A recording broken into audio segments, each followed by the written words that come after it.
আসসালামু আলাইকুম। Science tutorial একাডেমিতে আপনাকে স্বাগতম। বিগত দিনগুলোর মতো আমি আবারও হাজির হয়েছি আশরাফুল ইসলাম। আপনাদের সাথে যে অঙ্কের সমস্যা সমাধান নিয়ে আজকে এসেছি সেটা হচ্ছে দ্বিঘাত সমীকরণের আমাদের যে মূলের প্রকৃতি সম্পর্কে জানার জন্য যে এটা ব্যবহার করা হয় সেটার নাম হচ্ছে নিশ্চয়ক, এবং নিশ্চয়ক সম্পর্কে আজকে আমরা জানবো। আর হচ্ছে দ্বিঘাত সমীকরণ ভারতীয় বিজ্ঞানী গিরিধর আচার্য তিনি প্রথম এই দ্বিঘাত সমীকরণের ব্যবহার শুরু করে। আমরা চলে আসি হোয়াইট বোর্ডে। আমরা দেখতে পাচ্ছি এখানে দ্বিঘাত সমীকরণ একটা দেওয়া আছে, যেটা সেটা হচ্ছে যদি 2x² প্লাস mx প্লাস 6 = 0 হয়, তাহলে এর দুটি যে মূলদ্বয় সমান হবে, m এর মান কত হলে এর মূলদ্বয় পরস্পর সমান হবে সেটা আমরা জানবো। এখানে প্রথমত আমাদের জানা প্রয়োজন আছে, যেটা হচ্ছে নিশ্চয়কের মান যদি আমরা নিশ্চয়কটা প্রথমত আমরা জানি দ্বিঘাত সমীকরণে x =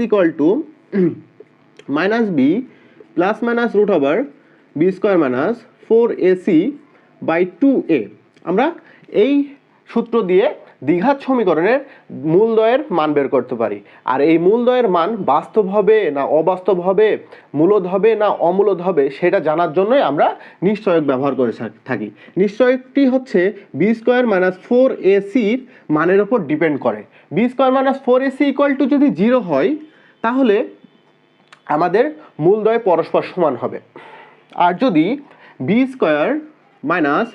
4ac > 0 এবং এর মানদ্বয় যদি পূর্ণবর্গ সংখ্যা হয়,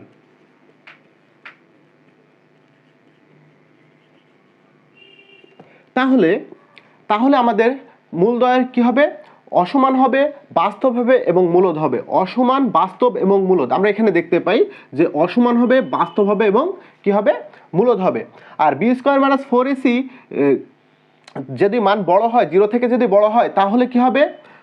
অসমান হবে, বাস্তব হবে এবং অমূলদ হবে। সংখ্যাটি কি হবে? অমূলদ সংখ্যা হবে। আর যদি b² - 4ac যদি 0 থেকে কি হয়? ছোট হয়, তাহলে অবাস্তব হবে বা কাল্পনিক সংখ্যা হবে। আমরা কাল্পনিক সংখ্যা কি i দ্বারা প্রকাশ করে থাকি। এখন আমরা দেখব যে 2x² প্লাস mx প্লাস 6 = 0, এখানে m এর মান কত হলে এদের মূলদ্বয় পরস্পর সমান হবে।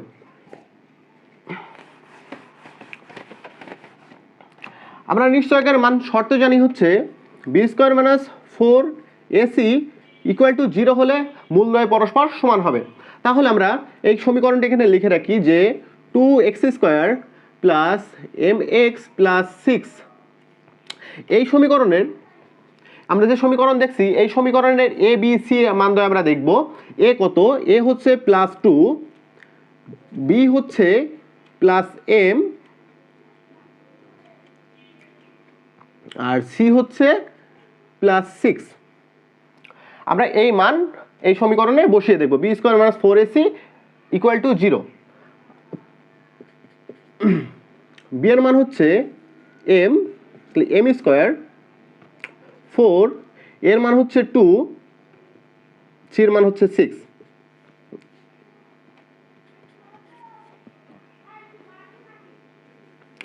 m² 4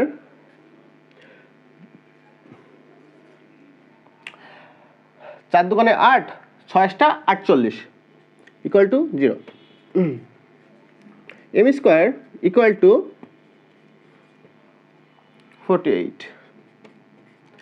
m² √ √48। উভয় পক্ষকে কি আমরা করলাম? আমরা বর্গমূল করেছি। m² =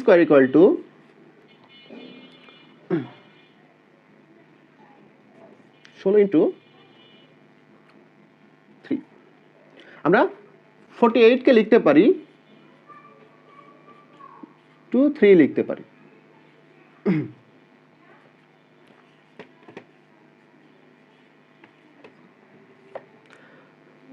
অতএব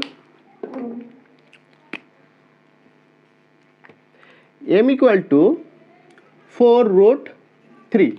আমরা এখানে দেখতে পাচ্ছি যে অপশন ক নম্বরে আমাদের কি 4√3 আছে।